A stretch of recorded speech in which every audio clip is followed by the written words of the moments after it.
Bienvenue dans cette nouvelle édition du QG News. Au sommaire de l'actualité, au Togo, l'UFC annonce son appartenance à l'opposition dans une démarche d'alternance pacifique avec le pouvoir. Le parti prendra également part aux élections législatives conformément à la feuille de route de la CEDEAO. Au Zimbabwe, le déficit budgétaire de l'État pourrait doubler d'ici à la fin de l'année 2018. Cette nouvelle prévision intervient dans un contexte de hausse des dépenses publiques marqué par une augmentation des salaires de la fonction publique. Et puis en Égypte, Mona Kabani, une américaine d'origine égyptienne, a créé une organisation caritative dans la ville d'Alexandrie. Sa structure s'emploie à redistribuer à des populations dans le besoin les bénéfices issus de la vente d'objets de seconde main. Mais tout d'abord, une mission d'observation électorale de l'Union africaine a été déployée à Madagascar en vue d'observer et de rendre compte du déroulement de l'élection présidentielle du 7 novembre 2018. À noter que cette mission d'observation a été réclamée par le gouvernement malgache. Composée d'une quarantaine d'observateurs, cette mission compte des ambassadeurs accrédités auprès de l'Union africaine à Addis Abeba, des parlementaires panafricains, des responsables d'organes de gestion des élections et des membres d'organisations de la société civile africaine. Au Togo, le parti L'Union des forces de changement réitère son appartenance à l'opposition parlementaire, mais n'écarte pas la possibilité de quitter la commission électorale indépendante. L'UFC a par ailleurs annoncé sa participation aux élections législatives, respectant ainsi la feuille de route de la CEDEAO. Reportage de notre correspondante Aimé Fakofi. Depuis son accord avec le parti au pouvoir, Union pour la République, le parti politique Union des forces de changement a perdu de son poids au sein de l'opinion publique, selon des observateurs. Alors que beaucoup estiment que le parti présidé par l'opposant historique, Gilles Chris Olympio, a perdu son statut d'opposition depuis 2010, pour ses premiers responsables, l'Union des forces de changement est bel et bien un parti d'opposition qui s'inscrit dans une logique d'alternance pacifique et négociée. Notre approche, celle de la négociation coopérative, tient compte de notre histoire. Quand on est en politique, quand on a une mission à exercer, on se projette dans la durée. Au regard de cette alternance qui tarde à venir, d'aucuns estiment que l'Union des forces de changement a perdu sa crédibilité devant l'opinion publique togolaise. Dans cette négociation aujourd'hui, l'UFC n'a plus de force parce que depuis qu'elle a signé cet accord, qui je répète en soi au fond n'est pas mauvais, elle a perdu la plupart de ses militants. Je ne sais pas par quelle alchimie l'UFC peut encore négocier une alternance pacifique parce que le pouvoir ne se donne pas gratuitement. Ça se donne au cours d'une élection. Et l'UFC ne peut pas aujourd'hui aller à une élection, on le sait très bien au Togo, et même gagner ou même être troisième ou quatrième de l'opposition. À ce jour, le gouvernement togolais prépare la législative pour le 20 décembre avec une commission électorale contestée par la coalition des 14 partis politiques de l'opposition qui n'acceptent pas comme allié l'Union des forces de changement au sein de la CENI. La classe politique attend la communauté économique des États d'Afrique de l'Ouest pour une sortie de crise. Dans l'actualité également, les députés tchadiens ont adopté mardi 30 octobre 2 projets de loi. La première loi autorise le président de la République à ratifier la Convention internationale sur la protection des droits des travailleurs migrants et leurs familles. Et la seconde porte ratification de la Convention relative aux droits des personnes handicapées. Le déficit budgétaire du Zimbabwe devrait se creuser à 11,1% d'ici à la fin de l'année 2018, soit plus du double des 5% prévus initialement. Cette nouvelle prévision intervient dans un contexte de hausse des dépenses publiques marqué par une augmentation des salaires des fonctionnaires. Les précisions de Mariama Dramé.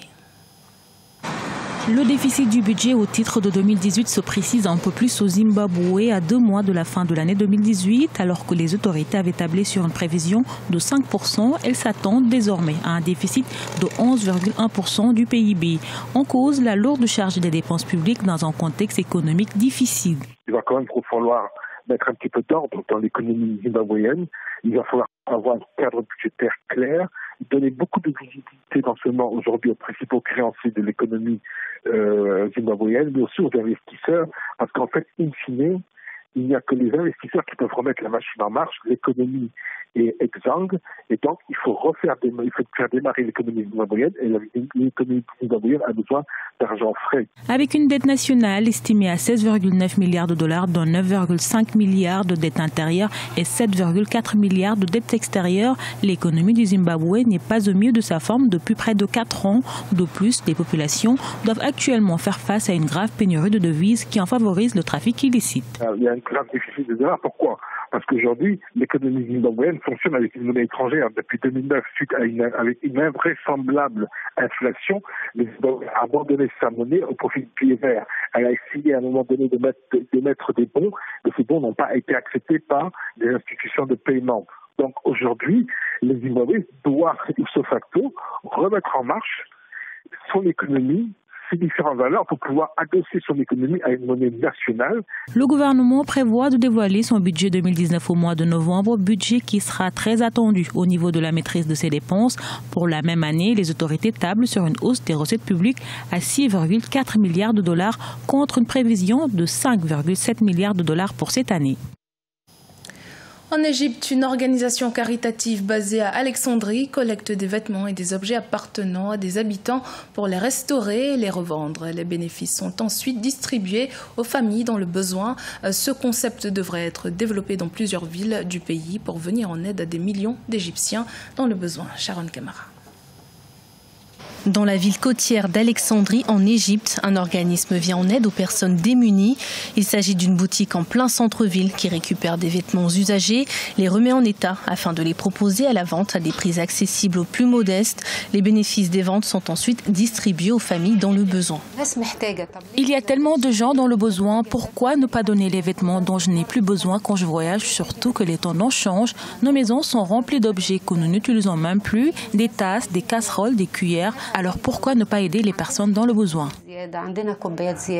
À l'origine du projet, Mona Kabani, égyptienne installée aux États-Unis, la jeune femme a eu l'idée du projet à l'occasion d'une visite dans son pays natal. Sensible aux difficultés des citoyens, elle décide de lancer son projet en 2016 à l'occasion de son retour définitif en Égypte.